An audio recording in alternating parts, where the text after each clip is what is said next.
Hey everybody, this is Candace Yvette with Black Women Aware. First, I'd like to say thank you to everybody who comes by and supports my page. It really does mean a lot to me. If you all can please press the like or dislike button and subscribe, comment, or even email me if you have any suggestions, questions, or concerns. My email is always going to be in the description box. Again, thank you for visiting my channel. Hey guys, it's Candace Yvette with Black Women Aware. So I had to jump in real quick and give this message. First, I'd like to say thank you. Thank you for visiting my page. Thank you for showing support and being concerned about the injustices that Black women and children face every day in the United States. I really do appreciate your support. You don't know how much that means to me, especially because I myself am a Black woman. I'd also like to put this quick disclaimer out there. Do not come to my page victim shaming or blaming. You will be immediately blocked for that. I do not tolerate it. There is no need for it. And I'm pretty sure you knew what you were saying in the comment before you posted it. So be respectful. Many of the victims, their families come back and they visit this page. I am their advocate. This is their safe space. No disrespect will be tolerated. You all have a good day. I'm going to let you go back into the commentary. Every 6 hours in the United States of America, a Black woman is murdered. Stop killing Black women. Stop killing Black children. Hey, what's up everybody? This is Candace Yvette, back with another update on Jashyah Moore. So I was able to do some digging, and since the press conference was released, it appears that once the investigators and the police, the NYPD, once they communicated with Jashyah, they learned that she was a runaway, and she did things to make sure she was not identified, so she did not have to go back home. So one of the things she did was cut off all of her hair, and they said before she even left New Jersey, she hopped around to a few other places. She ended up in Brooklyn, and then she went on to Harlem, and they found her in a shelter in Harlem. And at this time, they're saying that Jashyah, their words, they're saying that Jashyah told them that she is comfortable where she is rather than going home with her mother. Also, from her mother's perspective, the mom is mad because the authorities, when she was reported missing on October 14th, did not put out an Amber Alert. Now, even though I don't have many videos on YouTube, I do have a few other missing cases, like God may she rest in peace, the little sweetheart Breasia on my page. When I share Breasia's story, I got to learn a lot about Amber Alerts and how they work. And people often assume that just because the victim is a child, there should be an immediate Amber Alert issued, and that's not how it works, especially not for Black children. What happens is, if they have written in stone evidence that the child was abducted, they know the person, or they know the person that they suspect has taken the child, and they even know the vehicle that the child was abducted in, then they put out an Amber Alert.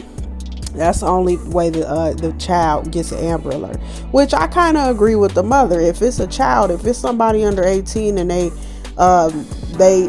came up missing, they should automatically get the Amber Alert. But Amber Alert is only issued for children that they know they have hard evidence, and can prove that the child was abducted. It's not issued for all children.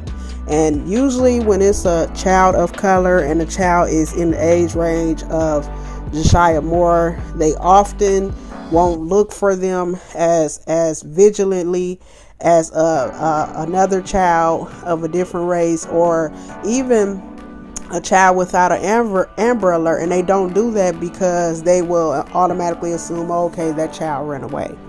Which, you know, I guess after they talked to Jashyah, they did figure out that, hey, you know, you ran away.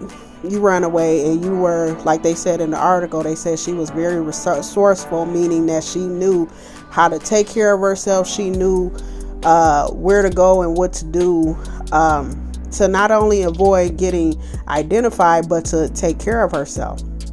You know, I don't know exactly why she didn't want to go home. And they are not releasing her back into the custody of her mother until their investigation is complete. But yes, Jashyah's mother is very upset because, you know, it's been nearly a month that her daughter has been missing. I was so happy when I woke up at 3 a.m. this morning and I seen a report that she had been found. You know, I was so happy because the last video I had did on Jashyah was the camera footage for the store. And I had assumed myself, because they say after 48 hours, you have that 48-hour window to find that missing person. And after that, every day that the child is missing, every day that you don't find that child is almost assumed that the child is deceased. You know, something crazy has happened to the child and the child is deceased. So when I came across the article that she was found alive, I was very, very elated. Unlike the sweet little girl Briasia who went missing last summer. You know, Briasia, y'all can go check out that video. Briasia, I didn't do an update on Briasia, but Briasia was found deceased. They found her remains, and that just broke my heart. That took me out, you know, because she was only 10 years old. But thank God they found Jashyah more alive, and I hope that they get her the care that she needs. I don't know what she's going through at home. I ain't gonna lie, it's a lot of curiosity on my end, because they said she was adamant that she didn't want to go back home.